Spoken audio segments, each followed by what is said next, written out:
Is Riftbound too expensive to play? I've seen this conversation all over social media, and I wanted to take a chance at diving into that, but I thought it would also be kind of interesting if, instead of just me yapping on the screen, we just actually opened a box of Spirit Forged and tracked the prices of the cards that are over $2.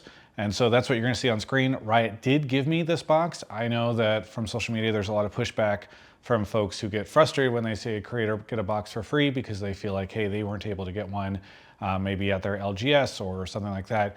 And I just want to let you all know that actually, specifically, if you are one of those people, I did go to Riot and ask them to give me your box. So the one that I have here that I'm going to be opening is the one that you should have. And just so that there's any kind of clarification, that's on me, not Riot. So we're going to take a look at that. You'll see my girlfriend's hands in the first half of this video because she was helping me, and then we'll get into mine. But we'll roll that. If you just want to zoom forward, I'll put a timestamp in the description on what that ends up being, so you can just skip forward if you just get tired of that. But in the meantime, I do want to talk a little bit about this concept of Riftbound just being too expensive to play. And the number one quote that I see is, it's too expensive to play. I can't afford to play it because the boxes are too expensive. And that drives me up the wall. I get where it's coming from because the MSRP of these boxes is supposed to be like $120, $130. And as I opened this box, I think it's probably starting to come down, but at the time it was $180 for a box of Spirit Forged. Certainly Origins has been higher. Set 2 seems to be a little bit more cooled off than Set 1. And so, you know, people get frustrated because they want to go buy this box. And I am entirely sympathetic to that because I really like opening packs. I really want this to be affordable. I want to be able to play it with friends, et cetera, et cetera. But I get aggravated because the statement, I cannot afford to play Riftbound, the boxes are too expensive, does not make any logical sense. Because guess what? The point of, the point of buying a box is not to play Riftbound in almost every set of circumstances. It is, you know, and we all try to avoid saying this and nobody's going to acknowledge it in the industry, but it is gambling. That is essentially what you're doing when you're buying a box, because you're opening these packs. You are not getting the cards that you need to actually build a deck. What you are getting is a random hodgepodge of cards, which could include cards that are incredibly expensive. They could include cards that are not. But what you are getting is not a set of cards that you can use to build a deck. And quite frankly, I don't believe you're going to be able to get a set of cards you could use to play a deck if you open 3 of these things. Now, some people are going to push back and say, hey, Riftbound is a trading card game, emphasis on the trading, so I should be able to buy a box and then trade for what I need to do this with. I think the challenge for me in those set of circumstances is that only makes sense in a world where the value of the box and the cards that you're getting outpaces the money that you're spending on it. Otherwise, you are just better going off onto TCG Player or a site like that and then purchasing the cards that you want directly. Or even if you were going to trade for them, just like buying those cards from a friend is actually going to be more effective. And so really what I think people should be talking about is the decks and whether those are too expensive. And I understand that there is a correlation between the cost of a box and the cost of the cards that you need in a deck. Certainly if a box it cost $1,000 and the cards in it were going for $1,000, the decks are going to end up being incredibly expensive. But that's not always the case, because you can actually look at Pokemon as a great example of this, where Pokemon, the boxes cost in many situations, especially in the last couple of years, a tremendous amount of money.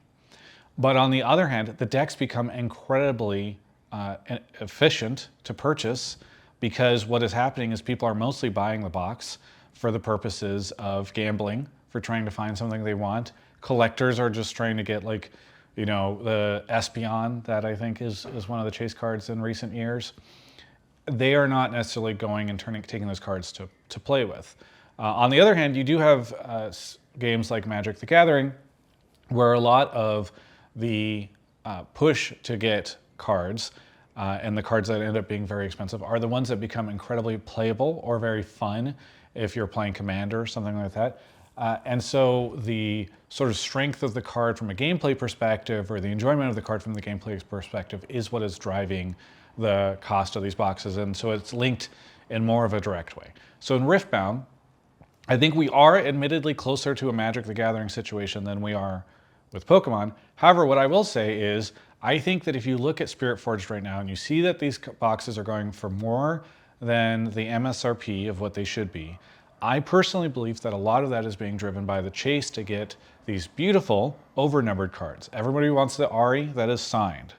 And so we'll see by the end of this box opening, and I understand it's a sample size of 1, but it does not appear as though you're getting the value of the box in the cards that you're opening traditionally. People call this expected value. You've probably heard this term before, EV. People use it in a lot of different areas, but one of the areas that they use it in frequently is TCG. What is the EV of a box? If you buy a box of Origins for $250, what are the chances that you will get $250 out of it? Maybe the EV of that box is 220, maybe it's 350. It's based around the idea of like, if you open, let's say 100 of these Origins boxes, what is the amount of money that you would make by selling all these cards? And by the way, it's important to remember that, like, especially for those that are new to TCG, if you open the box of cards and you're like, okay, well, the card is worth 40 cents, this card's worth 70 cents, this card's worth $2, this card's worth $20, you add that all up, that is not really what you end up being able to use those cards for. There's a reason why when people do box openings, they tend to price for cards that are $1 or more, $2 or more. Sometimes people nowadays are using $4 or more, because if you try to go trade those, it's very unlikely that people are going to want to trade for your 40-cent card, your dollar cards. And if you try to go sell them, people are not going to be interested in purchasing cards most of the time that are worth less than $2. And if they are, you're certainly not going to be getting the actual value of those cards. You're going to be selling a card that is worth 40 cents for 10 cents. So really, this is what's important, is this whole conversation around the value of the box, etc. So that brings me to the real question people should be asking, which is Riftbound too expensive because the decks are too expensive? And that's the conversation that I really wish people were having, because I think it is far more honest of a conversation. I believe the second thing we should be talking about is what constitutes playing the game, and what do you need in order to do that? That answer is going to be different for everybody who wants to play. Some people do want to be able to compete at, this last week we had Vegas, RQ, as I record this, and they want to be able to have the most powerful, most meta deck that is available there. And yeah, that is going to cost a lot of money. But for some people, they can go to their Nexus night, play something that's a little off meta, and have a really great time because it is a champion or a legend that they feel affinity with, because maybe it's their main in League of Legends, maybe it's a play style that they enjoy, and those decks are going to cost a lot less. So that's why I think it's important for us to recognize that not everybody needs to play the strongest deck in order to have a good time playing Riftbound. And thus, you can maybe go get a Leona deck, hang out with some friends, and have a good time, which is what I have done. I have a Leona deck that admittedly I've not done a good job of updating for Spirit Forged, even though I think it's only a couple different cards that I need to put in there. But you can take that to a Nexus night like I did and have a good time playing against people, even if your odds are not 100% likely to win because you don't have the super strongest deck. To that point, let's dive in a little bit on what it costs to actually get one of these decks. All right, I just realized that I'm losing natural light because there's a cloud coming in, and it's also just getting later in the day, so I'm just gonna look like I'm sitting in a weird dark room for the rest of this video. All right, so I'm using riftx.com for this. I might be able to put them up on the image here, but I also need to make sure that I'm not blocking the box opening that we're doing. So we'll see how much I can cram onto the screen all at once. But I have gone to their Spirit Forged Legends meta breakdown for constructed. And right now it's sorted by meta percentage. Now the prices I'm going to talk about here might have changed a little bit by the time you watch this video. I'm recording this less than a week after the Vegas regional qualifier.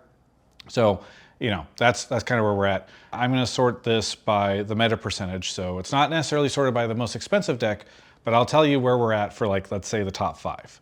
So number 1 with the most percentage, 18%, Draven 392. Presumably that is like the most popular, the most meta deck that you have right now, coming in at $400. Now, I would recommend you right now decide, do you think that that is too much money for a deck? For a lot of people, that is going to be something that feels reasonable to them, not intimidating, etc. Maybe they spend a lot of money in League of Legends already, or like myself, they come from a trading card game like Magic, where in a lot of the formats, the top decks are $1,000 plus. I think for a lot of you who have not played TCGs before, or might even come from a TCG like Pokemon, where you can play a lot of really strong decks for very little money, that might be too much. But I think that's the conversation I would love for the community to be having, is like, how much should a meta deck cost in Riftbound? Everybody's gonna really probably say, I want it to be incredibly cheap. We should all love the idea of like a $50 deck being what you can go out and buy or whatever. But like, honestly thinking and honestly speaking, maybe worth having that conversation with yourself, and also having that conversation in the comments here, or if this video ends up over on Reddit or on social media, etc., having that conversation. The next deck right below Draven is Kaisa at 371. So that's about $20 cheaper. Aurelia is at the same percentage point at 11%, $278. So now we've dropped like $100. So if you want to play the third most popular deck, which is again, pretty much the same as Tide as the second most popular deck. Fiora is at 6% at $204, and almost tied with her in the fifth place is Victor at $100. So you can play the fifth most popular deck for $100, which is cheaper than the MSRP of a booster box. I think that that is a really relevant topic of conversation to be having. You can go buy one of these booster boxes for, even if you bought an MSRP from Riot, $120 plus I think some tax and shipping. It's probably gonna get to you for like $135, $140. Or you can just go out right now, buy the singles for the fifth most popular deck and play it. Now I will say Ezreal comes in at number 6 for $339, but right below, or actually tied with Ezreal, one deck away at 4% is Azir at $96. So there are decks that are in the top six by percentage and meta presence and all that stuff that cost significantly less than a booster box of either Origins or Spirit Forge, even at MSRP prices. But whenever I'm reading some of this off, like these are also cheaper. Like Fiora is at $204. That's gonna be cheaper than an Origins box right now. And I know the whole point of this is like, people think the boxes are too much money, but like, you cannot build these decks if you go buy a box of Origins and a box of Spirit Forge. You cannot build these decks if you buy 3 boxes of each. I don't think, you'd still have to go out and trade, and like that would cost you significantly more even at MSRP prices. And that's the thing that drives me crazy, is people who say, I cannot afford this game because the booster boxes are too expensive. I think the booster boxes should not cost more than MSRP, or if they do, it should only be a little bit more. I am with you. I'm not trying to say it is okay that these boxes cost this much money.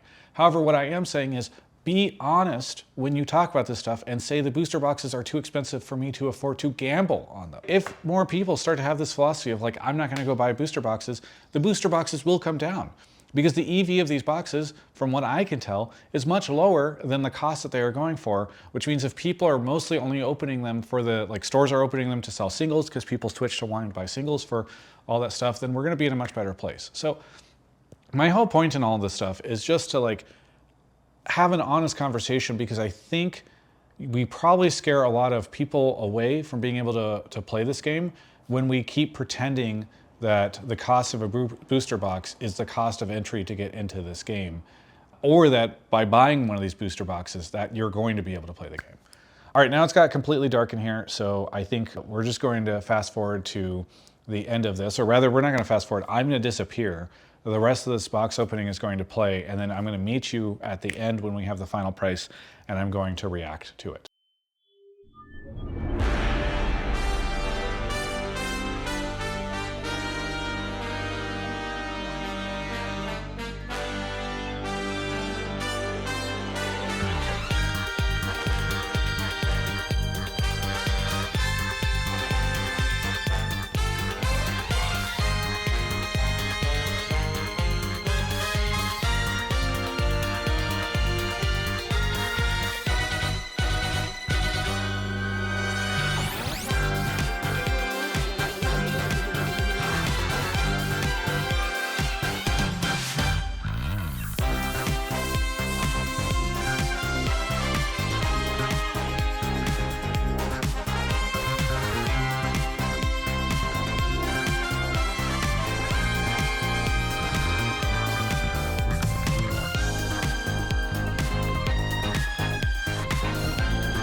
All right, so there we have the box total of $185.